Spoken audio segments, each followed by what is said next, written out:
નમસ્કાર દર્શક મિત્રો, પાટવી ગુજરાતી ન્યૂઝમાં આપનું હાર્દિક સ્વાગત છે। અમદાવાદ સોલા વિસ્તારમાં રામદેવજી મંદિર આવેલ હોય ત્યાં તહેવાર ખૂબ ઉત્સવથી ઉજવવામાં આવે છે, તેમજ ઘણા શ્રદ્ધાળુઓ છેલ્લા 5 વર્ષથી પગપાળા રજા સાથે રામાપીરના મંદિરે દર્શને આવતા હોય તેમજ આજુબાજુ વિસ્તારના સેવાભાવી ભક્તો પણ ખૂબ મોટી સંખ્યામાં દર્શન માટે આવતા હોય તેમજ સેવાઓ આપતા હોય અને દર્શનનો લાભ મેળવતા હોય અને અમે સર્વે ભાવિ ભક્તો રામાપીરના દર્શન કરી પોતાના આત્માને માનતા હોય કે રામાપીર સૌની રોજીરોટી પણ આપતા હોય તેવી જ રીતે રામાપીરના દર્શન કરી પરિવાર સાથે આનંદ માણતા હોય અને શ્રદ્ધા પણ રાખતા હોય તેમજ આજુબાજુ વિસ્તારના પણ ભાવિ ભક્તો ખૂબ મોટી સંખ્યામાં ભીડ સાથે જોવા મળ્યા હતા।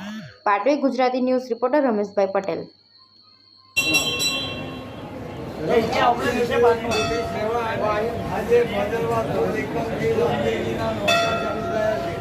आप બધા જોઈ શકો છો કે ભક્તોની ભીડ જામી છે અને સરસ રીતે આજે 9 દિવસ અમદાવાદના સોલા વિસ્તારની અંદર રવિરામનું મંદિર આવેલું છે, ત્યાં મુખ્ય ભાવિક ભક્તો ઘણા જ વર્ષોથી અને ઘણા ટાઈમ ત્યાં ઉત્સવ ઉજવી રહેલો હોય છે।